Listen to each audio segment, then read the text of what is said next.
একটি দুঃখজনক ঘটনা ঘটেছে।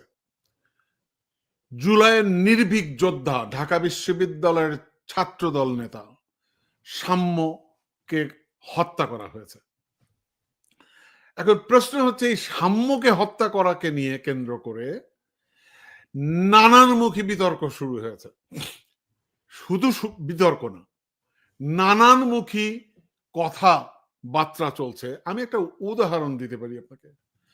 আমরা যখন এই পোস্টারটি প্রকাশ করি, এই প্রকাশ করার সাথে সাথে ফেসবুকে এবং ইউটিউবে একটা গোষ্ঠী সাংঘাতিকভাবে মানে আমরা যেন একটা বিশাল অপরাধ করে ফেললাম, বিচার চাওয়াটাও যেন একটা অপরাধ।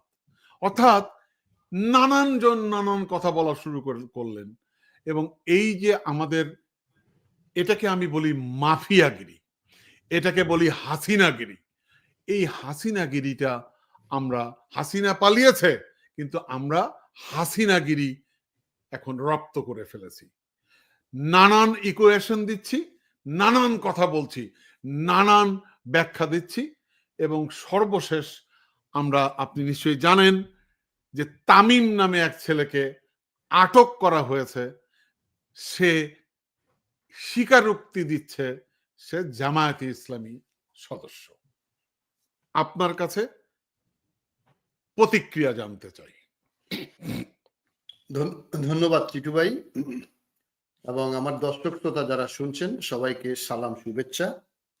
প্রথমেই আমি ছাত্রদল নেতা এবং ঢাকা বিশ্ববিদ্যালয়ের ছাত্র সাম্য যে হত্যাকাণ্ডের শিকার হলো, একটা কনসার্ট থেকে বাড়িতে যাওয়ার পথে গভীর রাতে তাকে হত্যা করা হলো, এটা আমাদের দর্শক শ্রোতা সবাই জানেন। এটা খুবই লজ্জাজনক, ভয়ঙ্কর একটা পরিবেশ থেকে বাংলাদেশ হাসিনার মতো মাফিয়াতন্ত্রের বিরুদ্ধে গোটা দেশের মানুষ নেমে, সকল রাজনৈতিক শক্তি নেমে তাকে যে উৎখাত করলো, এরপরে স্বাভাবিকভাবে টিটু ভাই আপনি রাতারাতি সবকিছু আশা করবেন না বা করতে পারেন না আমি মনে করি।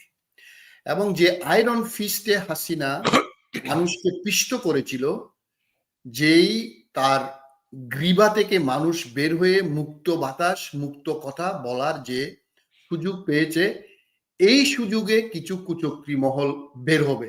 এটা আপনি সকল অভ্যুত্থান বলেন, বিপ্লব বলেন, যুদ্ধ বলেন, এরকম একটা সুযোগ। কেউ চুরি করে, কেউ ডাকাতি করে, কেউ নিজের এজেন্ডা বাস্তবায়ন করতে চায়, চোরেরা চুরি করে, ডাকাতরা ডাকাতি করে। গণতন্ত্রের পক্ষে যারা থাকবে তারা গণতন্ত্র কায়েম করবে। এই যে আপনি একটু আগে বললেন, আপনি পোস্টার ছাপিয়েছেন ফেসবুকে এবং আপনার ইউটিউবে যখন দিলেন, ওখানে একটা গোষ্ঠী আইসা বলতেছে যে তুমি এটা দিলা কেন। আপনি যে বললেন যে আমি বিচার চাওয়া এখন অপরাধ হয়ে গেছে, নির্বাচন চাওয়া অপরাধ হয়ে গেছে। এই যে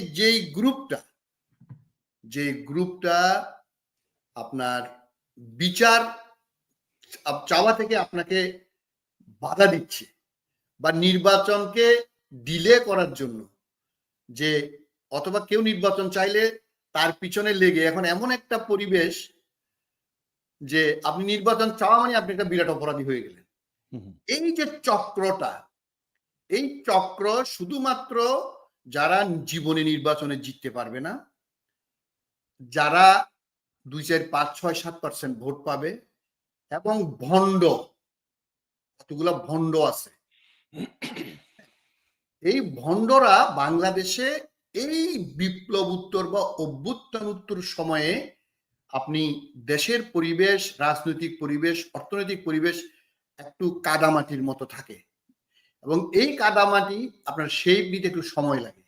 এই সময় এই ভণ্ডরা, এই আপনার যারা, যদিও তাদেরও ভূমিকা ছিল আপনার এই হাসিনা মাফিয়াতন্ত্র আপনার উৎখাতে, তারা এই সুযোগে, যারা সত্যিকারের দেশে গণতন্ত্র চায়, যারা আইনের শাসন চায়, যারা এই যে আমাদের 71-এর মুক্তিযুদ্ধের যে 3টা বড় আমাদের, যেটা শেখ মুজিব এবং হাসিনা ধ্বংস করে দিয়েছিল বাকশাল 1 এবং বাকশাল 2 এর মাধ্যমে, ইকুইটি, ইকুয়ালিটি এবং জাস্টিস, সাম্য এবং সামাজিক মর্যাদা, যেটা আমরা ডিগনিটি বলি, এবং ইনসাফ বা ন্যায় বিচার।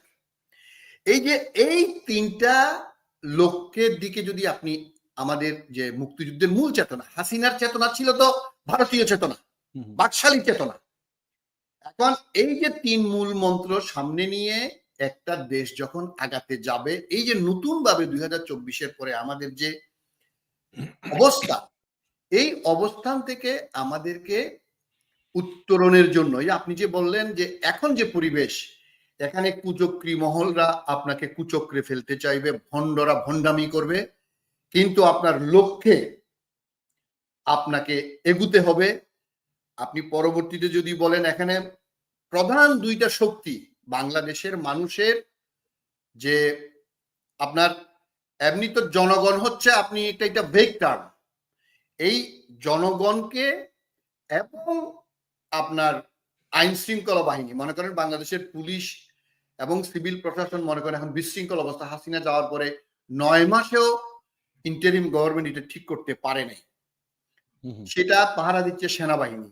এখন সেনাবাহিনীর পিছনে লাগছে এবং দেশের প্রধান রাজনৈতিক শক্তি বিএনপির পিছনে লাগছে, এবং সেই গোষ্ঠীটা বেশিরভাগ বিদেশে। এরা ভণ্ডামি করে, অ্যানার্কিজম করে, এদেরকে বলে অ্যানার্কিস্ট। এই অ্যানার্কিস্টরা আপনার বাংলাদেশের এই সুযোগে ডক্টর মোহাম্মদ ইউনূসের মতো একজন যোগ্য মানুষকে তাদের কিছু উপদেশটা এখানে ঢুকিয়ে দেওয়া হয়েছে। এগুলো আমাদেরকে এখন পরিষ্কার, এখন চিহ্নিত করতে হবে।